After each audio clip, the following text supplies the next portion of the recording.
What is up, guys? It's the Sound Alchemist here with Gersh1. And today we're back at it to answer more questions in another one of these things that you guys know and we love to call For the Greater. This is a video series where we answer the questions left by you, the viewer. If you have a question for us, comment down below. Put a question in front of your question because we answer those questions first. And we also have super thanks. If you guys want to support the channel, hit us up with a super thanks. You can ask us anything you want and we will give you a guaranteed answer on the next episode. Or you could just say thank you and send us a super thanks.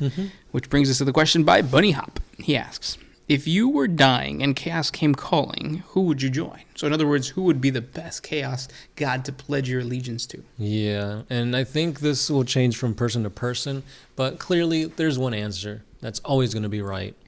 And Tzeentch. Tzeentch. Yeah. I was going to say Khorne.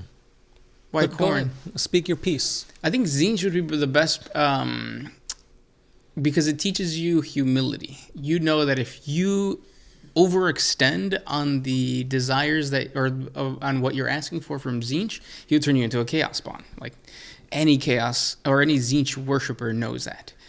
In order to become a sorcerer, you kind of have to like pull back, learn as much as you can, and slowly progress through chaos. Whereas if you go with Khorne, Slaanesh, or Nurgle, you dive into the pool of their ecstasy or whatever it is, filth, violence, whatever it is, and then you get got. That's true, but you don't have to worry about anything. The thing that Khorne provides you is just one emotion, one goal, one thing, and that's just war. That's what you think, but then like if you break it down, it's like Khorne is the chaos god of honor as well. True. So like you become an honorable warrior. So if like, but no one's more honorable than the betrayer. Right. Khorne. See, where's the honor there? He cares not about where the blood flows as long as it's flowing. And I think that's the thing that releases you from all these pressures and all these second guesses and thoughts that go through your head normally. Yeah, you want to progress and get power from Tzeentch, but to do that, you have to play the game perfectly.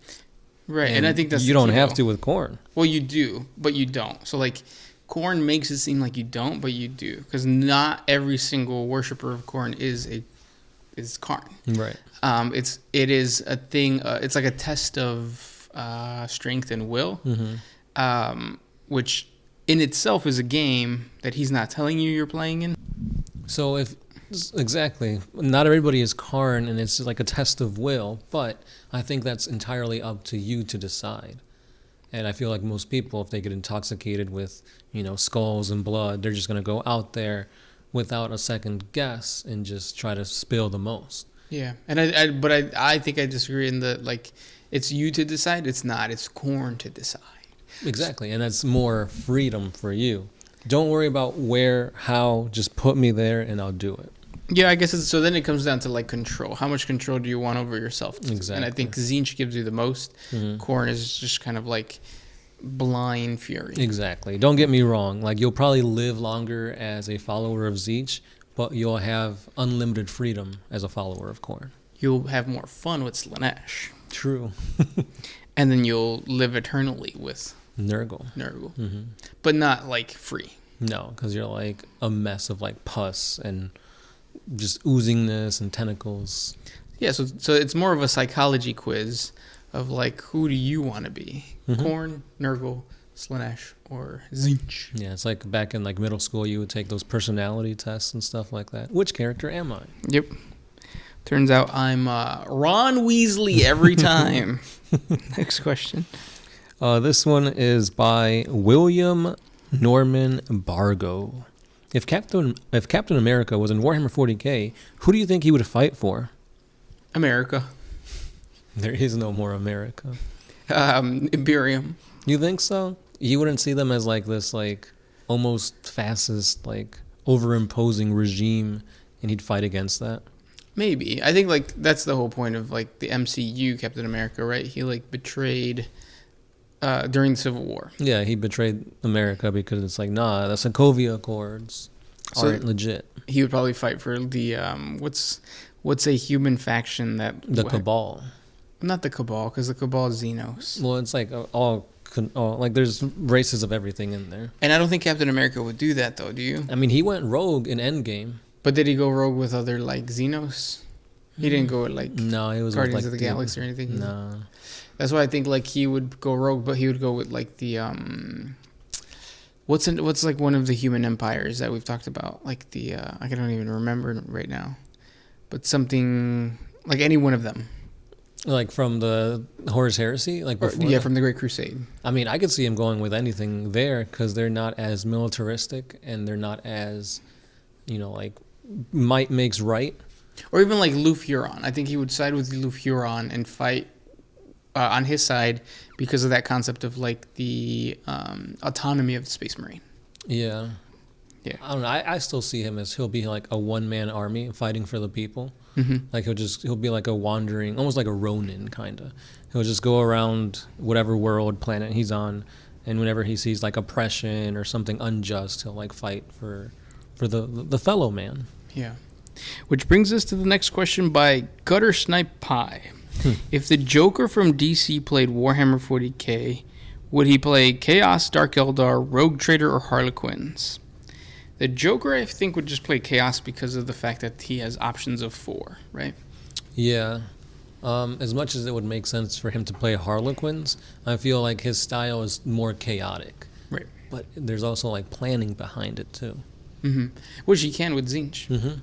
And if he doesn't want to, or there's even planning with Nurgle, because like you have the that Piper dude who takes tallies. Sloppity Bile Piper. There you go. I love that guy's name. Yeah. Sloppity Bile. Don't say Glizzy Gobbler anymore. That's pretty much what his name is. Glizzy Clobber. Yes. Next question. This one is by Sergeant Hans. If Vulcan returned in this current timeline, I think he'd be OP. Do you think he'd be able to change the galaxy dramatically, though? He's a perpetual, so of course he's OP. Mm-hmm. Galaxy changing? Nah, I doubt it. The only reason why... so here's the thing. Perpetuals supposed to be, super, cute. They are, and very charismatic, and they have all this knowledge and wisdom by being alive all these years. Why aren't they doing more? Like vampires. Yeah. The Imperium was created by Perpetual, the Emperor, and he did use other Perpetuals to further his goals, like Erda, and there was a few other ones that betrayed eventually. But I feel like there should have been more going on with the Perpetuals. But I also feel like there's a sense of our human existence is finite, and the grand scheme of things, your small little actions don't matter, kind of thing. Yeah. And I think Perpetuals can see that because they've lived for so long, where I think that's why they seem so so nonchalant about everything, because they know that the what is it called? The weave of the future, the galaxy, or fate is long, and it could always be changed. Yeah. So if you don't like something now, just wait 50 years. That generation will die off, and you try again. Yeah. And they're perpetual, so they can. Exactly. Whereas us, it's no, now is the most important time. Because tomorrow is not promised. Right. But for them, it's always promised. So we should all become perpetuals. Yeah. Because when everybody's super, no one is. Yeah. Is that from... The Incredibles syndrome. Or on Twitter, if everybody's verified, no one is. Even though that created its own problems. Why didn't we get verified? How much was it? $8 a month. Oh, $8. But I think they took that off. It's a mess right now. Next one. This next one is by Laureen Cableman. What's the name of the emperor? Mi Win Pin Win. Yeah. Trivelin Neoth. Neoth. Yeah, which is kind of a play on Neo as the one, the first, that type of thing.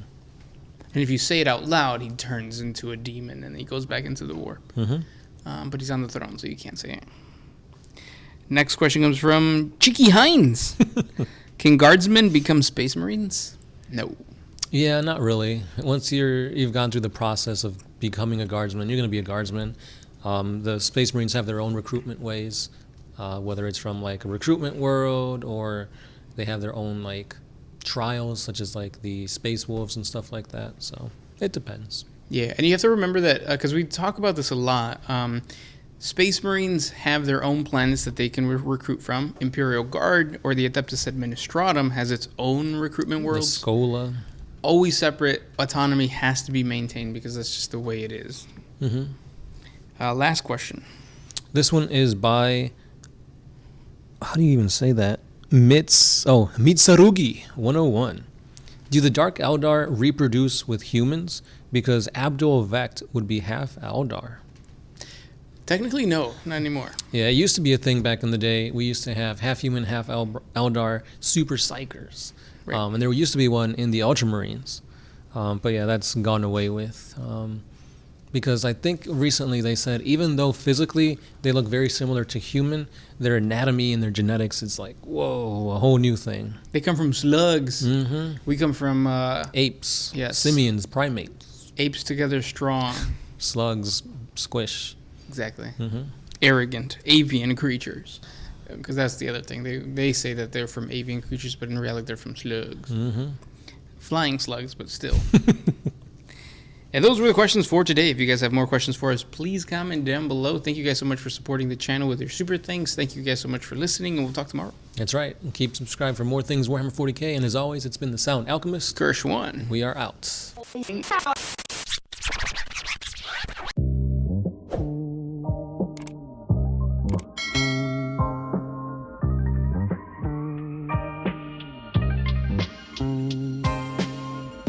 Always used to put my freedom first in any situation.